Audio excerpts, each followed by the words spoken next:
په دې میاشت کې الله د ټولو رحمتونو دروازې مسلمان ته کولو کړي، د ټولو رحمت. او په دغه میاشت کې ثابت میاشت به د کرکټ میچي او د تھرو آؤٹ پاکستان مسلمانان چې دي ټوله شپه او ټوله ورځ د کرکټ میچ ته ناست.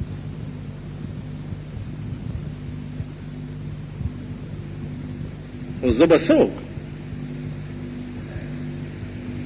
که زه وایم چې زه نه ګورم د کرکټ میچ، ما سره کور کې بچي وي، زه به خپل ماشومانو ته پړی اچوم، خپو کې د چیلای بچي دي، پوی به هم نه یم پکې تلي به یې هلته به یې ګوري. که داسې نه ده، ته خو به ځان بچ کې، ته به خپل بچي څنګه بچ کې؟ نو ټوله میاشت به دغه غویمه لګېدلي. د رحمت میاشت په دې د هلکانو پرون نابله ورځ وګټله. چا وګټله؟ ما ورته چا وګټله؟ پاکستان وګټله.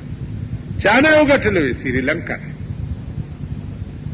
سریلنکا دی که ها آسټریلیا تیم ګورې جوړ آسټریلیا نه وی وګټلو. نو د هلکان خوشحال ما ورته ویل چې د آسټریلیا نه کرکټ میچ ګټل ډیر ضروری دی، که خدایم هلاک کا کشمیر ګټل ډیر ضروری دی. وای د بار ملک نه بیا د آسټریلیا نه بیا تا په ټي وي باندې دا ریلې کېږي، کروڑونه روپے په دې خرچ راځي، کروڑونه روپے.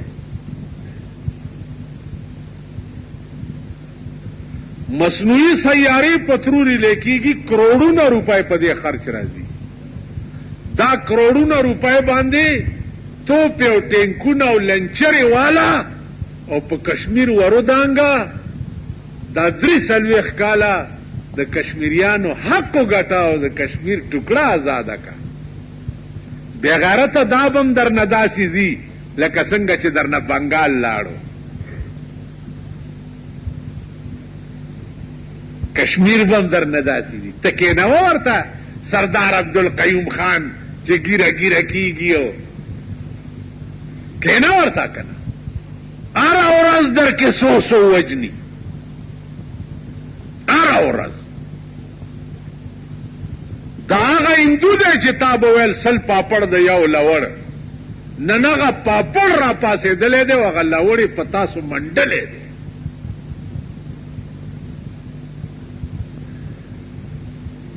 ته چې د آسټریلیا نه په میچ ګټلو خوشحالیږي، بې غیرت قومه د مسلمان د ښځو او د لوڼو او د بچو آبرو وګټه په کشمیر کې چې هغه نن هم د هندوانو لاندې پرتې دي.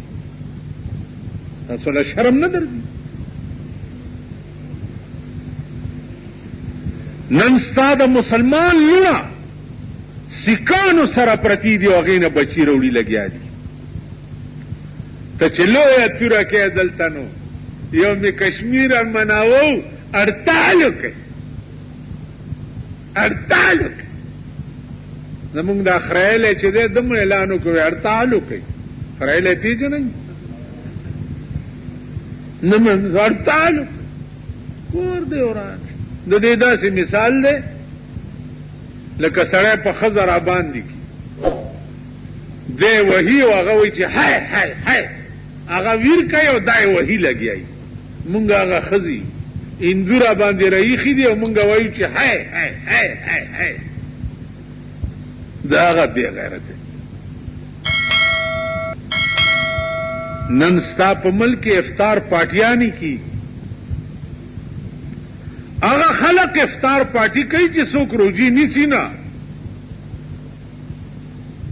او بیا افطار پارټي کېږي په انټرکان کې، په جان او ډین او ګرین هوټلونو کې افطاری پارټي ده. تاسو په ایمان وای چې تا نه چا خور او مور تختولی تاله به افطار پارټي خوند درکړي؟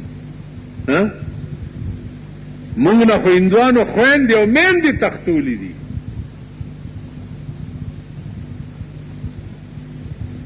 تاسو له شرم نه درځي؟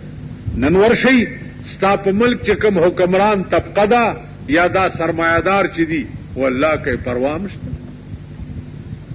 ای سره د خپلو هغه بیګماتو مازیګر ټرین کې صدر تراولي یا مال روډ تراو باسي که نه جي شاپنګونه پې باندې وکړي ای سره د کشمیر څخه.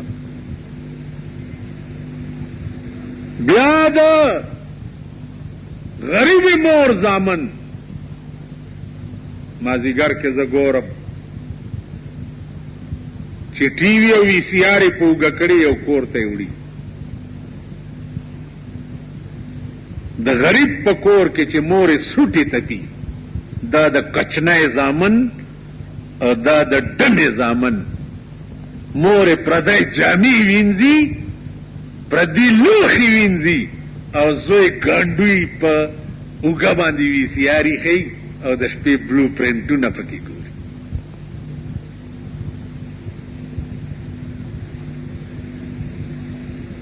نو قوم درته دا عالم جوړ کړی دی په هر بازار کې دا عالم جوړ کړی. حکومت درته سینماګانې جوړې کړي دي. سینما ولې حکومت نه بندوي؟ ځکه چې ټیکس تیاري او بیا د مغه خلکو دي چې د چا حکومت دی تت کولی شي. یو بربند فوټو لګېدلی او دکاندار نه مې تپوس وکړم دا د کوم ډلې ما دله د سینما دی؟ ویل دا د داسې ډله د سینما دی چې تم ورته ټک نه شي کولی ما ته.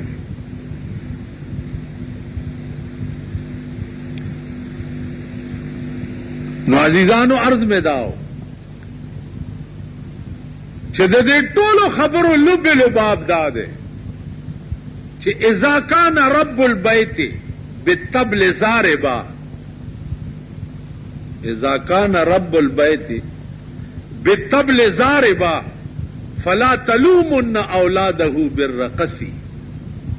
چې د کور مالک پلار هغه دوپړی غږی نو که زوی یا لوري ورته ګډیږي نو زوی لور به ته ملامت کی؟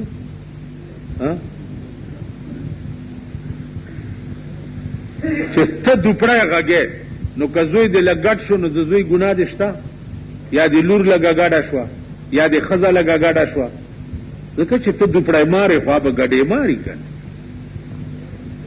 نو چې د ملک سربراهان دوپړی ماري نو مونږ که ورته لږ ګډېږو ملامت کوئ امه. مونږ په دې خوشحال کی چې مولانا صاحب روژه ده خامخا څه به دې پکارېږي ده سپینه غوندې لفافه یې ورسره او که نه الله دې سپینه لفافه کې یو څلور پنځه د جنا صاحب لوټونه یي نو مونږ ټوله روژه د هغه په صفت تېره کړو او هغه که په رڼا ورځ خرې سره ونیوی شي مونږ وایو دا زبر